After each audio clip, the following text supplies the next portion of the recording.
that's right for you. So if you haven't looked at Course Report yet, you can use our directory to find coding schools that fit all of your needs. But we also know that finding the right coding bootcamp is a huge decision, and it involves more than just like scrolling through a database, which is why we feature unique content like interviews with students and instructors and founders at boot camps across the world to really equip you with all of the information that you need to make a good decision. So in addition to these like blog posts, we've also got this great webinar series where we give you the opportunity to get some valuable information straight from the source, and you can ask some questions that you might have for people in the bootcamp industry. And tonight we are joined by Aaron O'Hearn and Kailey Raymond from Startup Institute. Aaron is the CEO of Startup Institute, and he's going to share their approach to learning, and he's going to give a good overview of the program. And then Kailey is going to take us through the best ways to land a job at a startup, which we all know can be really hard work. So also we will have Jerome, who graduated from Startup Institute, and he's going to talk us through his experience and how he actually got a job at a startup. So I want to remind everyone that we are going to be doing a couple of Q&A sessions throughout the webinar. One will be with Aaron and then another with Kailey. So please use the questions tab on the side of your control panel to send in any questions that you have. And then when it's time for Q&A, we're going to try something new this time. I'm going to call on people to ask their questions and give you the opportunity to actually ask them. So I will unmute you and you'll be able to actually ask your own question. And if that goes horribly wrong, then we will switch back to the way that we were doing before, which is where I just read your questions to our panelists and they give you their answer. So with that, I'm going to pass it on to Aaron and we can hear all about Startup Institute.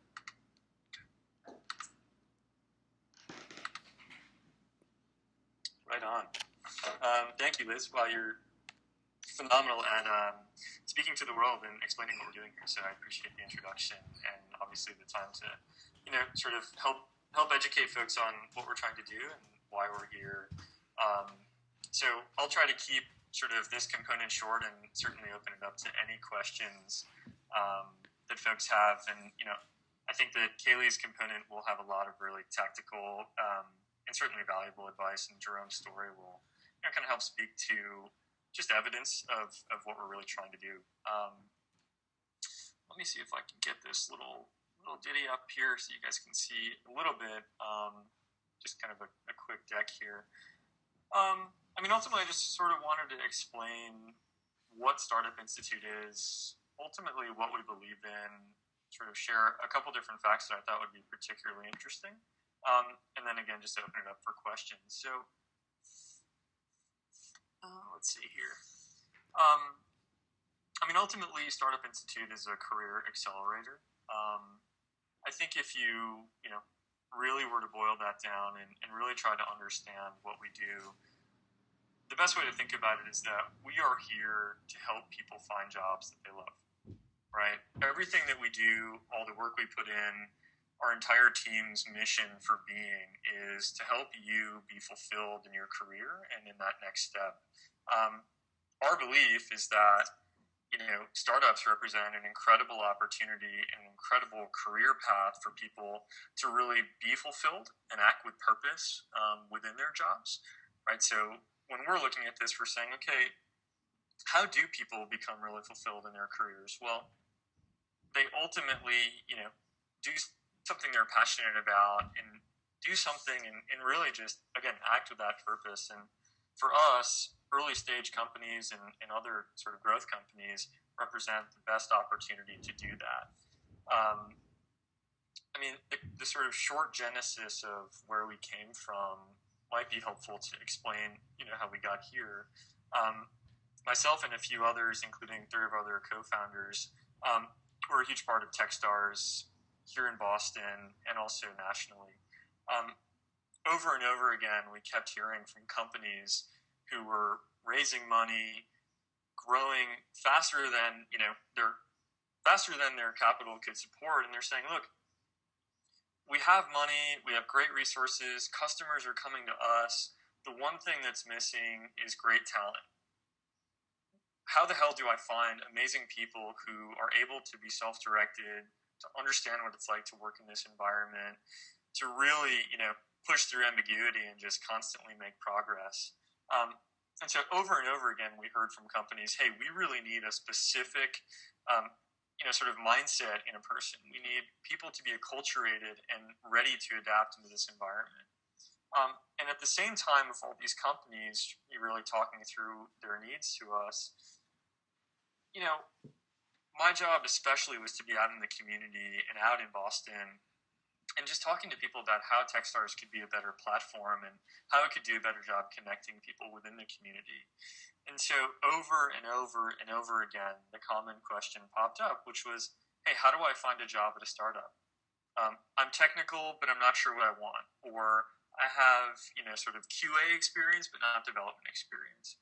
Or especially on the non-technical side, just like, hey, I hear every day that startups just need engineers. Is that true? I'm not technical. I have a marketing background. I have an arts background. How do I break in? How do I find a job? Can you help?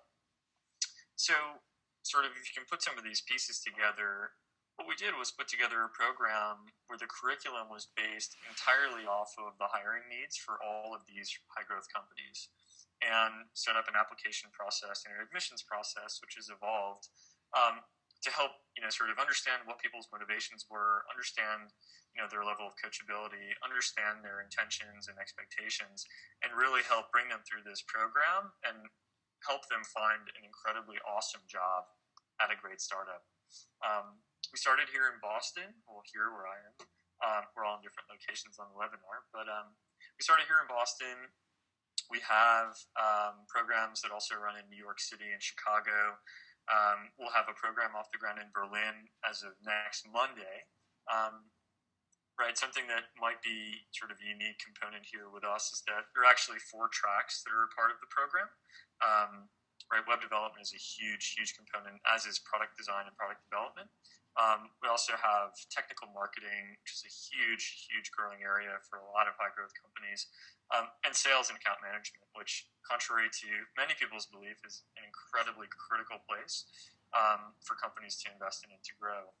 So we developed a program called Ramp Up, which also helps people without technical skills really get up a ramp and a skill ramp over 3 to 4 months to the point where they're ready to join our full-time web development program and propel themselves into that job. I think we're proud. Well, I know we're proud. At some of the results we've been able to push, and certainly, happy to talk about and happy to introduce Jerome later on. But over 90% of our grads are going on to work at startups after the program. We are just totally psyched about that. I mean, that is why we are here. Early on we said, hey, we can really help companies grow and we can help change the way companies do professional development and bring in people. But that's really shifted into us being able to say, hey, you know what?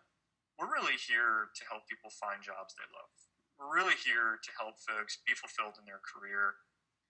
We know that within startups, people can really, really act and work with purpose, and that's ultimately what we want to push people into doing.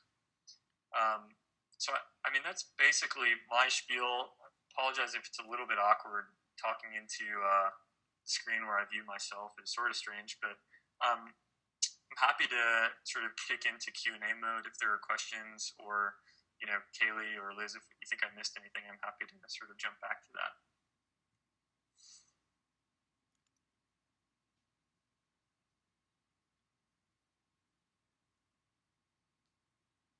So, Aaron, we've got a question from Adam. We'll ask a question. Unmuted. Cool. Hi, I was wondering, two questions. Could you say a little bit more about how the tracks work, how they interact, or how they overlap? And then second question, just when you think about successful applicants in the past, what makes someone stand out to even get in the first place? Sure. Okay, so let me understand. So number one, hey, what's up with these 4 tracks? How do they work together? What's kind of my experience like when I'm in the program? Unmuted. To really what makes a stellar person and applicant or participant in Startup Institute. All right, so number one, okay, when we designed the program, a lot of this was designed by us literally going out to hiring managers, to founders, to CEOs, to people of different levels at different stage companies and saying, hey, when you're hiring an engineer, what are you looking for? Or when you're hiring a marketer, what are you looking for? And we worked with probably 30 or 35 companies, and the responses varied, right? So on the one hand, you had an overwhelming amount of responses that were really sort of focused on hard or technical skills. Like, okay, I want people to understand Rails. I need people to pair program. I need people to understand GitHub really, really well, and they've got to spin up instances quickly, and I'm like, okay, this is great, really hard skill focused. On the other hand, people are saying, well, I really want my engineers to be able to talk to customers.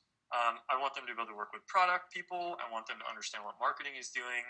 I'd actually love for them to be able to go talk to the sales folks and help sales do a better job speaking about our product and how we implement within the customer stack. So, you've got a lot of technical skills and a lot of soft skills. We said, okay, if we build this in a vacuum and we build a program that's only teaching sort of development to engineers, we're going to miss out on all this amazing stuff that companies are literally telling us this is what they look for when they look to hire people. So the tracks work really closely together. We do a lot of collaborative work. Every person in the program participates on a project team for the duration of the program.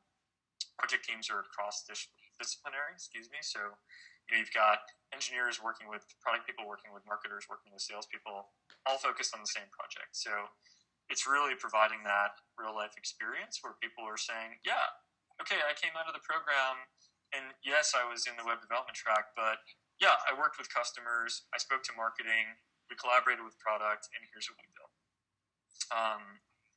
So I think there's a couple components that make a good applicant for us.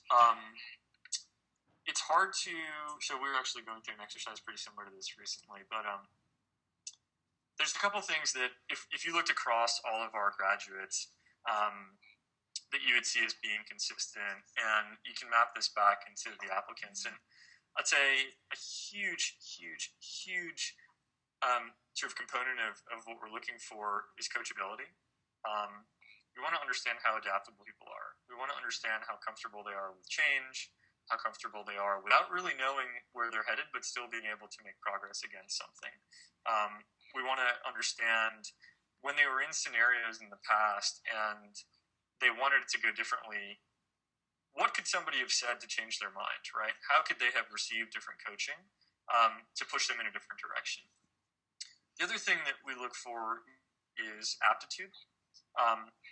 Right, we're of the belief, and this is largely shared within our network of 250 or so partners across the country and globe at this point, that companies can teach people hard skill when they have a good foundation, and I think that's what a lot of the boot camps out there today, us included, are trying to do, is just really build a strong foundation for people. But companies and us as well are looking at aptitude for learning, right? We want to see how quickly you can learn something, how quickly you can prove that you can go out, learn, implement, understand where you made mistakes, learn, implement, understand, and repeat that cycle. Right? So for us, what that does is ultimately show to our partners that, okay, hey, these people, while they might not have the exact hard skill set that you're looking for today, they are absolutely aligned culturally, they are oriented to your environment, and they have an incredible aptitude for learning, and they're going to be able to succeed within the company. Very cool. Okay, thank you for those questions. So, for those answers. So Mitchell has a question also about sort of the makeup of your students, and so I'm going to unmute him and let him ask that. Mitchell? Good evening, Aaron and Liz. Thank you very much. Now, I was just curious. So, what is your largest target market? Is it recently graduated students or career changers? And does that matter or make a difference to the course tracks? That's a good question. So, sort of, what's the largest segment of our students, and does that matter or impact their ability to participate in the program or specific tracks? I mean, the largest segment for us is professionals in transition, that we would call them, career changers. These are folks who, like many of you, I'm sure, are really considering what they're doing in their career, where they're headed, what they care about, what they love, what they truly enjoy doing. Many people follow a path of, I graduate from college, I take a job because it's the first one available, and my parents put pressure on me. And 2 years later, I realized I'm burnt out, and goddamn it, I'm taking a new job. And I'm so anxious to get out of my first job that I just take the next one that's available to me. And not too long after that, I start to recognize, this job looks an awful lot like the first one. And a lot of the things that I complained about in my first job, I'm also experiencing here. And that sucks because I just made a change.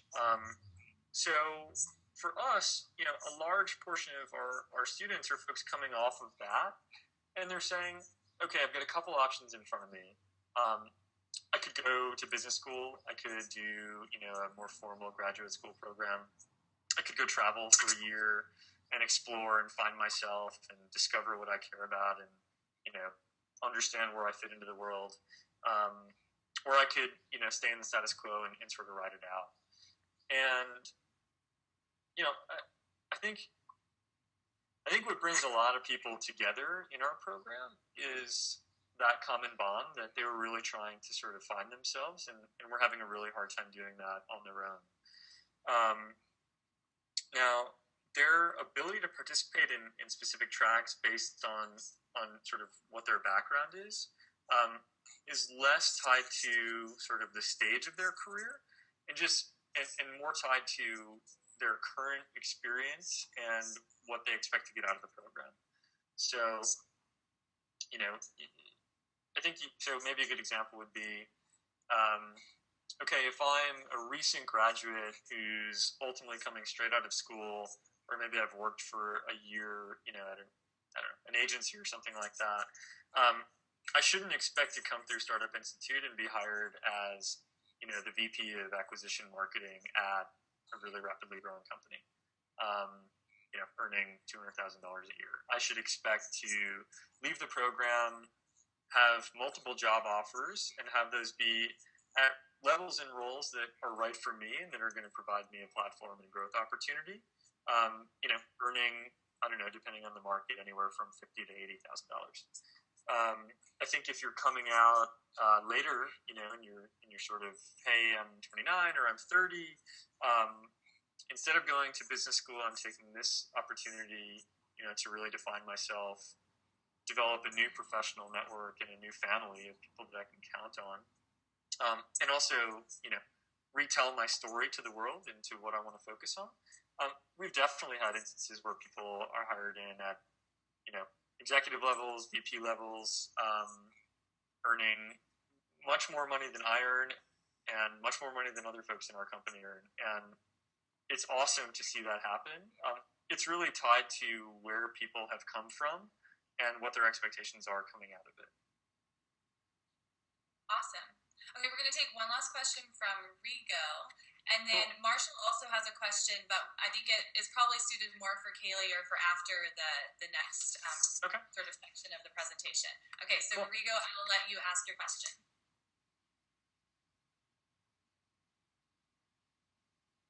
Okay, that's fine. I will ask it. So is a bachelor's degree required to join Startup Institute? No. No. Okay. Awesome. Very cool. Simple answer. Okay. All right. Well, thank you so much, Aaron. I'm going to change it over to Kailey, who's going to give us some tips on how to actually get a job at a startup. And I will give it to her. Oh, yeah. Thank you, Liz. And thank you, everybody. Thank you.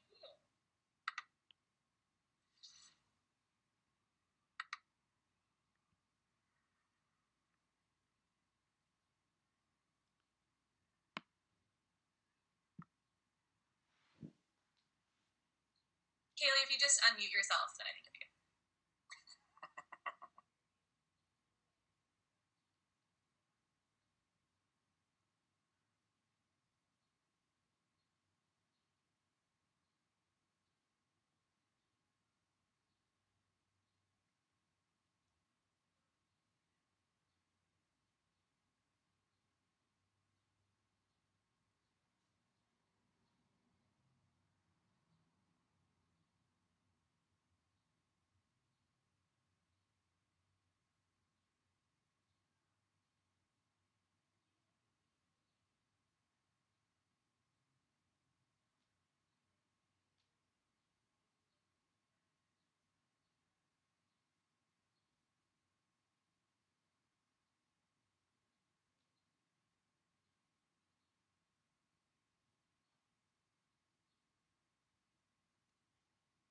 Sorry, everyone, just a tiny technical difficulty, but I think We're Kailey back.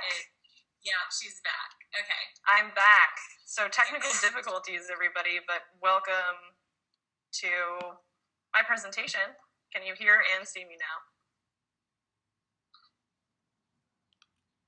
Yes, just Cool. Awesome. So, hi everybody. Hey y'all. My name is Kailey. I am an associate director here at Startup Institute, mainly working with the partners of our program, and I'm also an alum. So I definitely know what the experience is like as a student as well. So feel free to ask any of those questions. But I'll be walking through some more tactical and practical skills or practices in order to land that job at a startup. We teach a lot of our students these skills in the first couple weeks of the program, so hopefully you'll pick up some new ones today. So I guess starting out, talking a little bit more about what Aaron was talking about, of what people are looking for when they join a startup company. They're looking for somebody who's willing to learn, right? So Aaron was talking about that, somebody who is willing to put their all into this organization and really optimize for learning. So a growth mindset is really what we call that at a startup.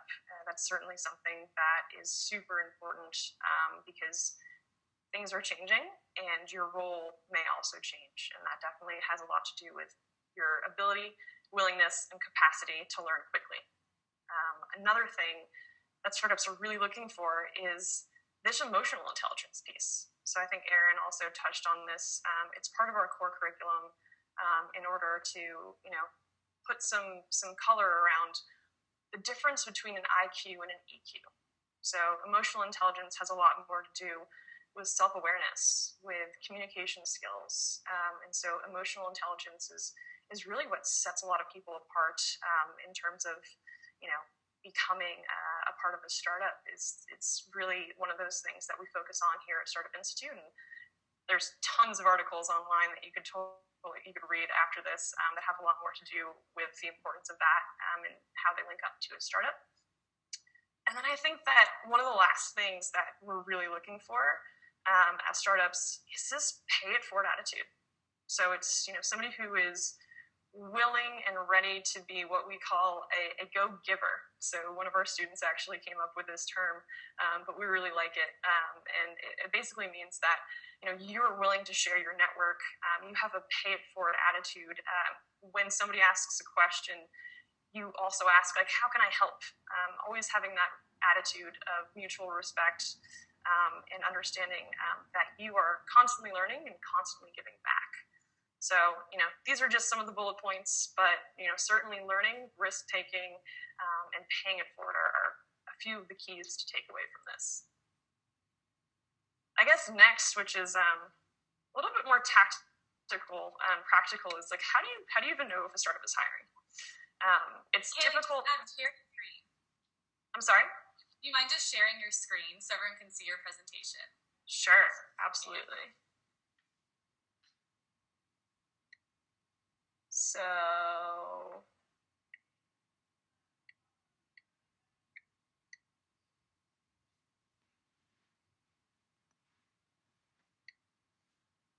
I'm having trouble finding where to share the screen now, Liz.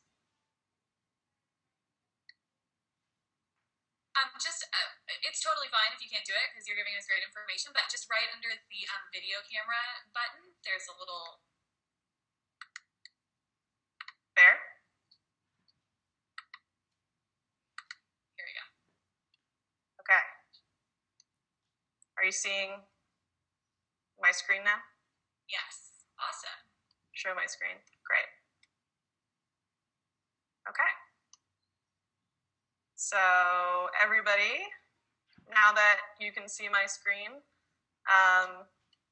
this is a little bit more about what we're talking about. So how do you know if a startup is hiring? So the number one thing that is really a great indicator to know if they're hiring or not is if they've raised a round of funding. So that means that they are building on a new product. That means that they are, working on sales, or that they have, found product market fit, and that they are probably hiring at a more rapid rate. So some of the different resources in which you can find out if a company is indeed hiring are AngelList and Crunchbase. I'm sure that a lot of you are familiar with these websites, but it's angel.co. You can, search regionally. Those are typically really early stage startups that you'll be finding on there. So you can, definitely look at some of the really cool things that are coming up. And then Crunchbase. Crunchbase is actually TechCrunch's database. So any of you TechCrunch fans out there, if you, have been reading any of the news, whoever raises $10 million, all of that data gets logged into Crunchbase. And so what happens is that you can search via really cool parameters like, geographical distance to a certain area code, funding date, so you can understand the most recent, funding rounds, and also the ones that are relevant to you based on where you are geographically. So that's a really cool tool that I would definitely recommend. And then I guess the one thing to remember is there is a caveat to this. And that caveat is that startups are always looking for great people. So, despite the fact that they may not have raised a round recently, if you are a great fit both culturally and in terms of, what their product is, and you share their passion and their vision, they might try to make a role for you. So startups are always looking for great people, and it's, always a good idea to put your best foot forward in getting to know the network. So we'll go a little bit more into understanding how to see which roles they're hiring for, and I'll run through this really quickly, but a business model canvas is a great way to understand a little bit more about the company. So, what are their key partners, their key resources? What relationships do they have? How are they getting revenue? If you understand the way that a company runs, it's going to give you insight into what they're hiring for. So once you figure out, the way that the company runs, the different revenue streams, go to their team page. Figure out what different roles they have. So are there a lot of people in client services? Do they have a really big developer team? You can probably find the gaps on their team. And so one of the really unique things with startups is that they're probably going to list every single person in their company and maybe the company dog on their team page. So you'll definitely be able to figure out, who's in it, and figure out where you might fit. So this is a good way to find the gaps and where you fit in terms of, what their business model actually is. And you can find this online. I think it's businessmodelcanvas.com. So it's a good resource for you to be able to figure out where you fit in as well. One of the really important things, kind of after you figure out if in fact they are hiring and what in fact they might be hiring for, is how you fit into that. So take a self-assessment. What skills do you currently have? What projects have you been working on? What was your previous role at, the company that you were working for? If you were in school, what classes did you take and what did you learn in them? So take an inventory of your current skill set. That's super important. Hopefully it aligned with a lot of the roles that you are seeking. Then what you have to do is find your sweet spot. So the intersection of where you are an expert, what skills you have, what you're really great at, and what you really love doing. So what are you enthusiastic about? What have you always been naturally gifted in? What makes you tick? What makes you happy? So if you, ideally, finding a job at a startup that you love is all about finding a place in which you can give your expertise, but also align it with something that you really love to do with enthusiasm.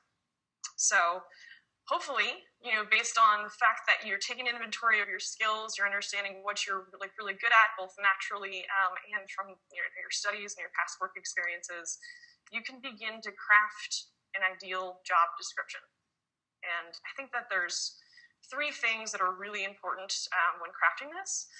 First, it's, areas of expertise. We just talked about that. Take that inventory. What industries do you have, good connections in? Which do you understand really, really well? What functional role do you see yourself in? Are you a marketing manager? Do you love data? Where do you fit? And then what is the work environment and culture like? So that is something that is extremely important, and not to be overlooked, particularly in the startup environment, is what is the work environment like? Is it a work hard, play hard culture, as many startups will say? Or are they more quiet and, heads down? Do they have their headphones in all day? What are the things that are important to you? So if you can write down, these three things, you're crafting a really good description of the kinds of companies that you're looking to seek. So areas of expertise, functional roles, work environment and culture, three components of what make an ideal job description. So after that, figuring out what you have been doing, what you'd be interested in doing, and then finding the gap. So I think that, for us, a lot of people have been saying, I'm a career changer. I've been in finance or consulting or nonprofits or wherever they're coming from for a few years. And they really liked it. But they're interested in finding something that they're a little bit more passionate about, and they're understanding that there's a gap. And so they're coming through our program for 8 weeks to fill that gap with both hard and soft skills, and also a network to help them succeed. So I think that, in many ways, that's what our students are doing, but there are so many ways to help fill that gap. So, create a meetup group, a book club, do something that is going to help you in your own career trajectory. So, hope that makes sense. Self-assessment. And then you actually have to start looking, right? So, there's definitely a few things that you have to do in order to start looking for a new job. And resumes are actually really important, but I would say more important than a resume is actually LinkedIn, especially in tech and startups. LinkedIn is probably the first thing that somebody's going to be shooting over in terms of a position to see if they're qualified. So definitely make sure that what you're looking for, the skills that you're stating, align with the jobs that you're seeking. So LinkedIn, also a hot tip with that is to make sure that you have a unique URL. Not everybody, does that. They have jumbled numbers and letters after, LinkedIn.com, but you can actually, create it linkedin.com/Kailey Raymond. So super important if you want to put it on a business card or anything. Really nitty-gritty tip, but a good one. And then, always have something that you're passionate about. Like we talked about earlier in doing the assessment. Do you have a project that you're working on? Can you start talking about it at networking events? So, filling that gap and understanding your trajectory, have something that you're actively doing to make yourself better, to get to the place where you need to be. And then last, this is probably the most important thing for networking events and actually putting your personal brand out there, is really nailing your personal pitch. We definitely make this a key component of our program in the first 2 weeks. I'll go up to all my students and ask them about, their personal pitch on the spot for a few weeks until they have it absolutely nailed. But basically, you can think of this as your 30-second elevator pitch of who you are, what you're doing, and what you want to be doing next. So tell your story, make sure that you're, adding elements of where you came from, what you're doing today, why it's important to them, and what you ultimately want to be doing.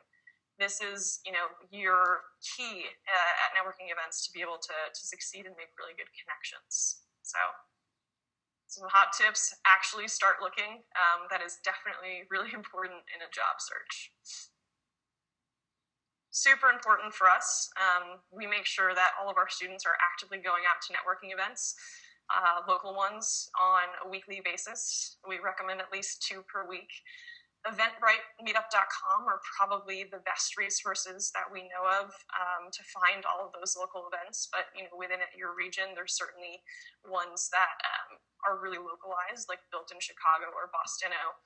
Those are 2 in both Chicago and Boston that we're quite familiar with. But attending those local networking events that really have to do with your specific interest and skill set. So you're interested in being a Rails developer. Go to a Rails meetup. Understand who's in the ecosystem. Doesn't matter if you've never tried it before. Go meet them, talk to them, get a little better understanding of what it's actually like to do that. The part about doing your research before is also, super important, because most of these different event sites actually list who's going to be in attendance.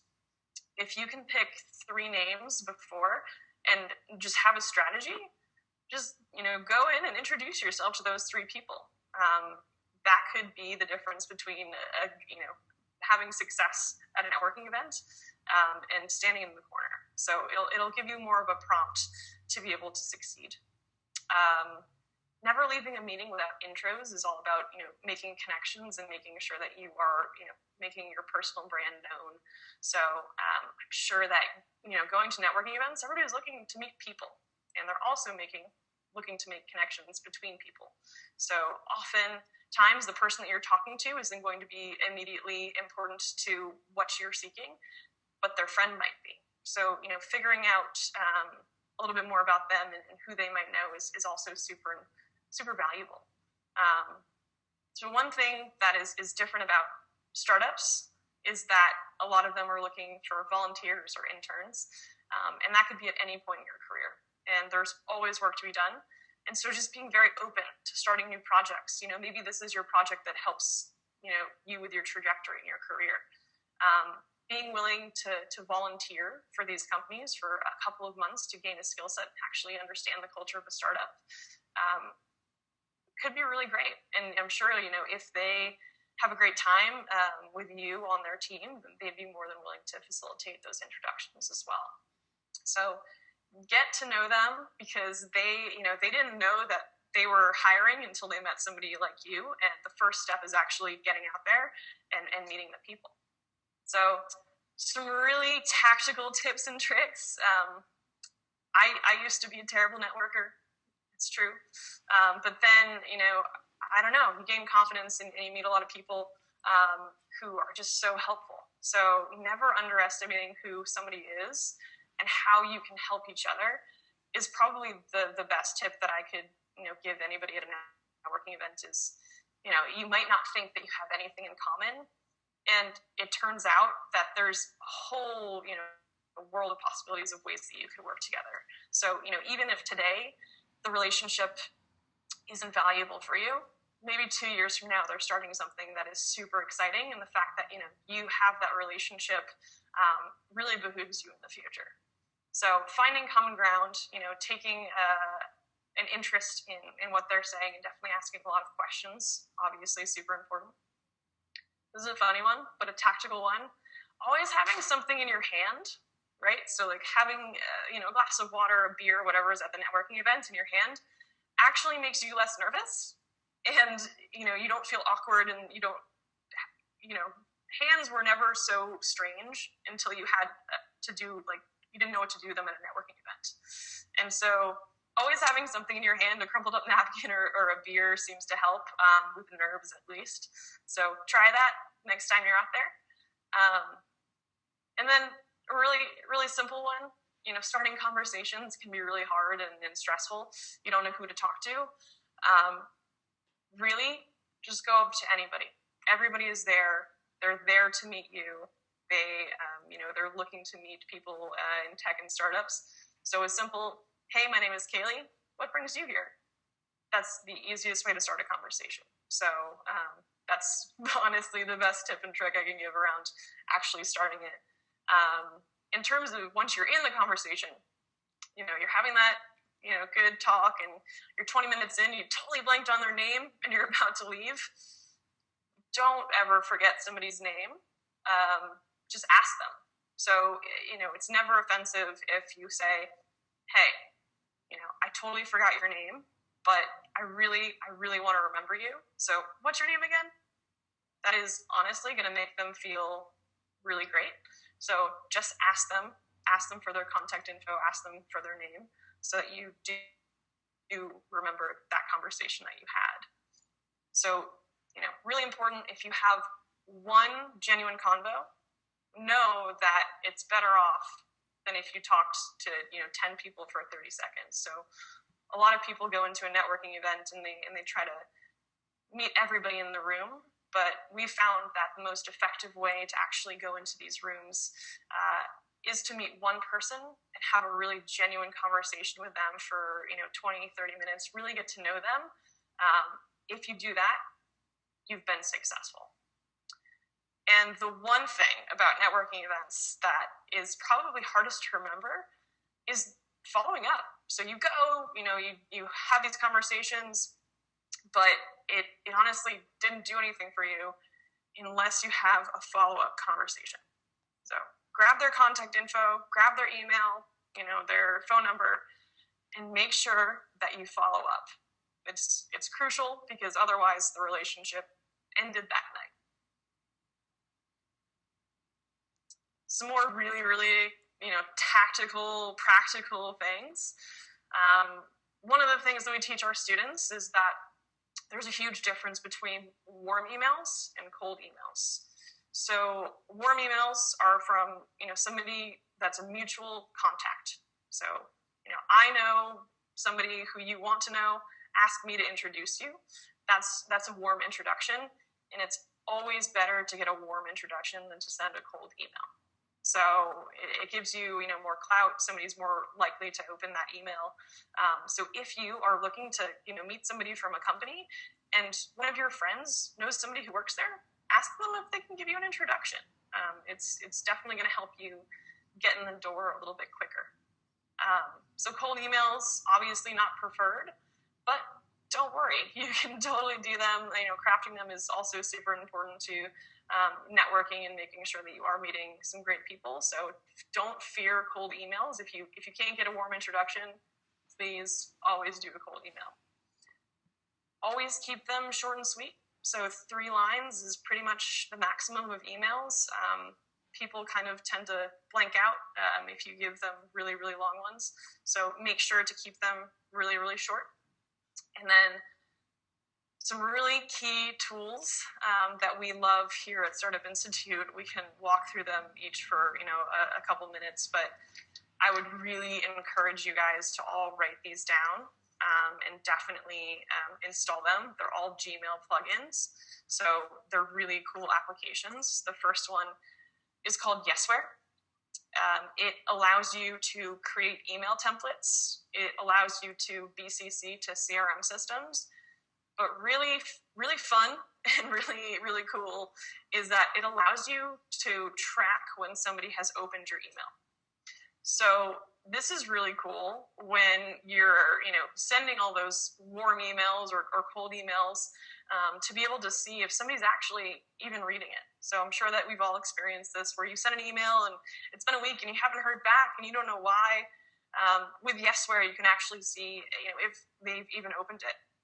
And so an interesting way to use that is if you have noticed that they've opened your email, if you can hit them at the moment in which they open their email, then they're already, within cranking on, some work. So they're more likely to open it.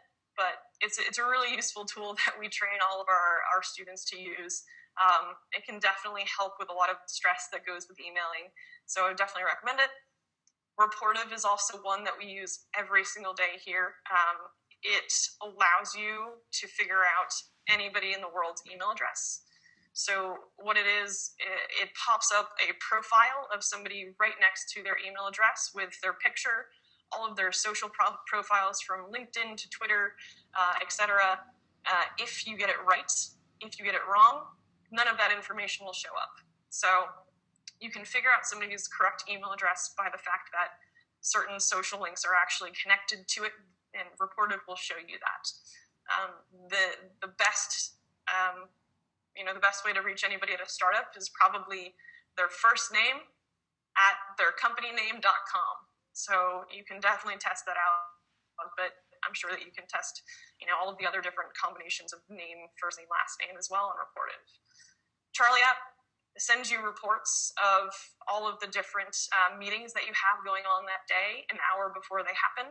So, you have a phone call with somebody, it'll send you an email on all of their tweets, what they've been up to, their company. So you have really relevant things to talk about and really engage them in a conversation that's meaningful. So it's a really great tool for particularly salespeople, but really anybody. And then Boomerang is the last one, which is fun, and it basically allows you to schedule emails. So I don't know if there's anybody who's a really late crowd out there, working until 1 or 2 a.m., but, you can schedule your emails to actually send like in the morning, 7 a.m., be the first person up. It's a really cool tool. In different environments, not everybody likes to send email late at night, so Boomerang can allow you to schedule it at any time, impress the boss and say, I sent that email at 7 a.m. Well, Boomerang did, but you were good enough to set it up. So those are 4 really, really awesome plugins that we totally recommend, and I use myself every single day.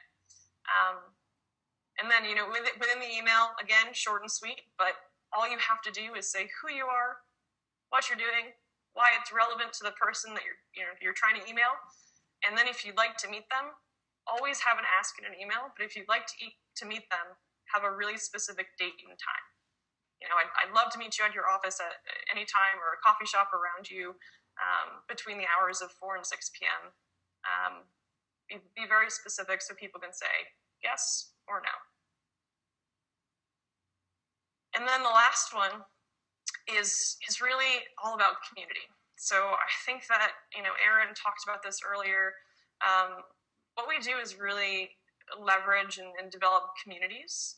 And we're looking for, students to help do that as well.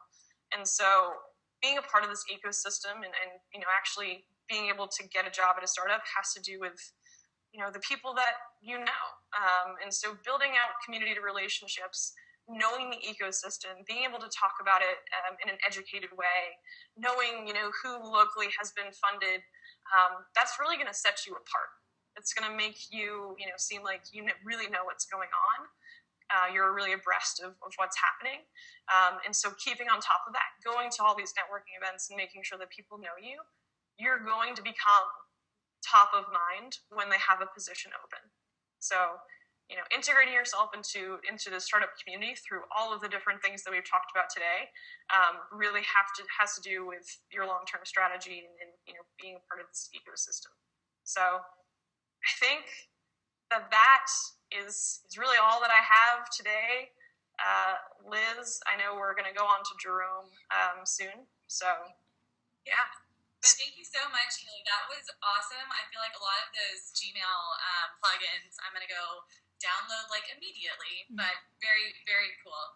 Okay, so I have just a couple of questions from some of our audience members. So one is from Paul, but he doesn't have a microphone, so I'm going to read it.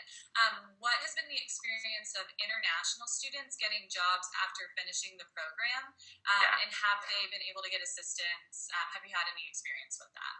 Sure. So we have international students go through every single program.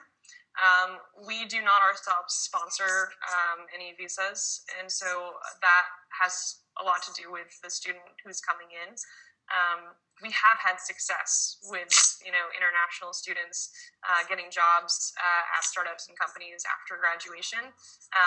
It is more difficult, to be super frank, but we never discourage international students from going through our programs and attending. We also, have options abroad now, so Berlin and London. Those are definitely great options, but great question. Always have international students. Yes, we have had success. Yes, it is more difficult. Cool. Awesome. Okay, and then Kanwal had asked, does Startup Institute help with choosing a track? If you're confused about which track to choose, or, if you don't know which one would best suit you. Absolutely. So we look at our interview process a lot as a discovery phase. So, you may have applied to our web development track because you were really interested in learning a little bit more about, how to code. And through the process that we put you through, maybe we ask you to do some homework or something, you realize that it might not be the right track for you. Well, that doesn't eliminate you from our process. So we like to recommend other tracks to people based on conversations that we have, what they like, what they've done before, looking for. And so, definitely would encourage anybody to apply. Take your best guess at what track. Let us know that in the interview process that you were, interested in a couple of different tracks, and we can talk to all of them. Very cool. Awesome. Okay, so we are going to pass it on to Jerome now. Thank you so much, Kailey. Okay, so Jerome is here.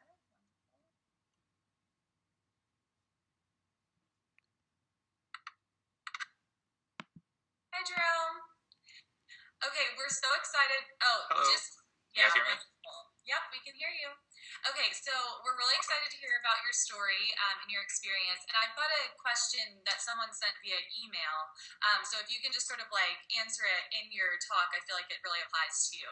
But sort of how Startup Institute helped you actually like develop your brand and develop your pitch so that you could, talk to startups. And then also what your like final project was, and like what you were actually able to accomplish during the program. But those are just a couple of things to sort of think about, and I will give you the mic. Okay, great. I guess I'll start a little bit about what I was doing before I got into Startup Institute. So before Startup Institute, I guess actually I'll start with school. I went to the University of Missouri, go Tigers. Studied business and economics, and after school, I really wasn't looking forward to work. So I was fortunate enough to be able to travel for about a year and a half, and really I was just kind of delaying the inevitable. So eventually the time came where I had to come back and get a job. I was able to get a job as an analyst at a brokerage firm, which was okay for a while. A lot of really heavy Excel-based work, and that was fine for a little while, and I got bored with it pretty quickly. Was always kind of a bit of a computer geek and got a little bit into kind of being interested in what was going on with all this kind of code craze that I've been hearing about. And so that led to me tinkering around and building out my first app. And right about the time I finished with that, I had read an ad in, I believe it was the Tribune, or it was TechCrunch, one of the two, but it wasn't really an ad, actually. It was more of a story about Startup Institute, and it sounded really awesome. So I reached out and was able to get my first interview with them and went on a series of interviews, was able to get in, and it was awesome. So I was in the web development track, and gosh, where do I begin? It's like a nonstop whirlwind for 8 weeks. You're going incredibly hard, like harder than you've ever thought you could, but it's great. You're learning things the whole time. You're networking, you're meeting amazing people, and you're really just learning. It's amazing. So one of the most fun things that I thought, and also one of the most important things that goes on during the program, is your partner project. I was able to get with a project, with a company called Mobile X Labs, and what they do is build like mobile apps, basically a lot of different like games and kind of things that they try to get to go viral. They try to hop on different trends and make games that are just really popular, and that was a really fun experience. The people who work there are great, and it was really awesome just to be able to be around their developers and be around the owners of the company and get to watch them actually make deals. And they secured a large round of funding while we were there, and being able to kind of watch them and listen to them negotiate some of the things while that was going on was really helpful. So that was great. Another thing that was really important, and every student's going to go through this, it's called the Talent Expo Demo Day, kind of, sort of. If you've ever attended a demo day for startups, it's basically a demo day, except for you're representing yourself instead of representing a company. And they put you in a room full of hundreds of people who own companies or represent people who are looking to hire. And you get up there and you give a pitch about yourself and why you think that you would be the right candidate for their company. And that's a great exercise in building up your confidence, as well as building up your own personal pitch for your brand. Because as you go on more and more of these networking events, you're going to find yourself pitching yourself very often, because you're meeting a whole lot of new people, and none of these people know anything about you. So you're going to end up saying the same thing over and over. You may as well get good at it and make it sound nice so people actually enjoy talking to you. So they'll help you out with that, and get you a lot more confident when it comes down to networking, which is very, very important. Getting a job after the program. I was very fortunate enough to be able to land a job with this really awesome company called Early Bird. We're a software development company, basically a dev shop. We work with a whole lot of different clients, everything from small nonprofits to large oil companies down in Texas. doing all kinds of different projects, and it's really great. It's been an eye-opening experience. I've gotten to learn a whole lot about various aspects of a business because it's a very small company. So I kind of play more than just a web developer. I do a lot more other things as well, and it's great. It's almost like you're owning a business, but you don't really have to deal with all the other things over your head. But you are responsible for a lot. So it's a really great process and helps you grow as a person. And as an employee overall, it definitely makes you more valuable. I'm not sure if I've covered everything because I kind of started talking, and it is really weird looking at myself the whole time. So if there's anything that I forgot, or if anyone has any questions, I'd love to answer them. Jerome, did you find your job through the demo day, or did you do it on your own?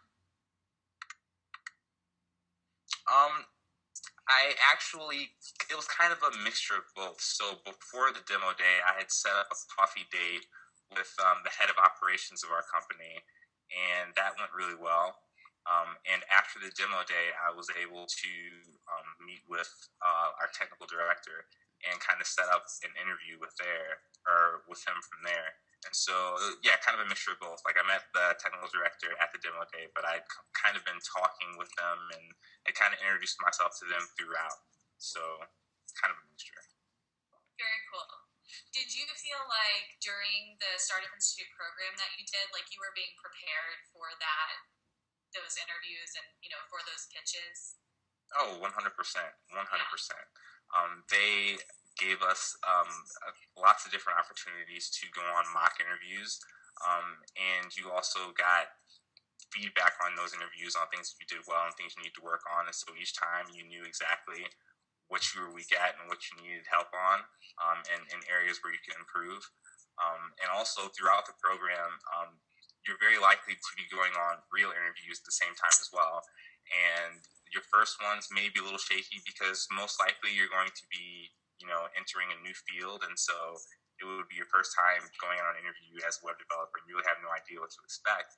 But as you go on more and more of them, you're going to get more and more confident, you're going to know what to expect, and you're going to get better. So you'll definitely be very well prepared throughout your time at Startup Institute. Very cool. Okay, one last question, and then we're going to wrap it up. So what did your day-to-day at the Startup Institute look like?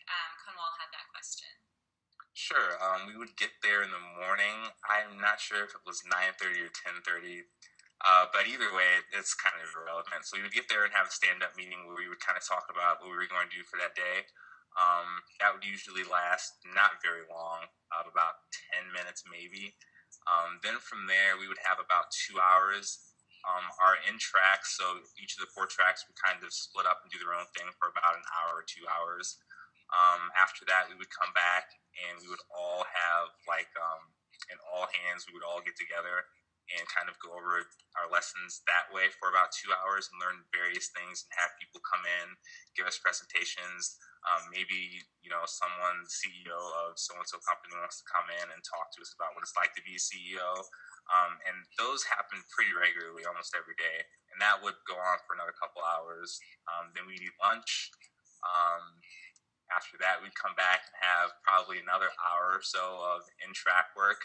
And then at the end of that was usually either someone would come in and give us a talk, or we would have a presentation about something, or there was a networking event that we were encouraged to attend. Very cool. Okay, well, thank you so much, Jerome. That was awesome. It's great to hear your success story. And love to hear, what you're up to in the future. Awesome. Thanks for having me. No problem. Okay.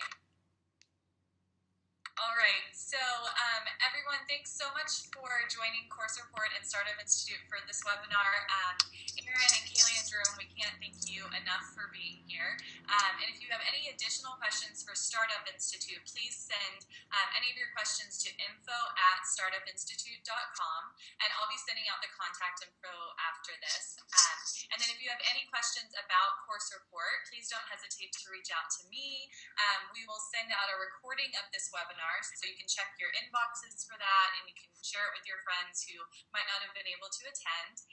And please visit coursereport.com and sign up for our email list, and you will get all of our future updates on webinars and interviews and all of that good stuff. So thanks everyone for joining, and we will see you at the next webinar.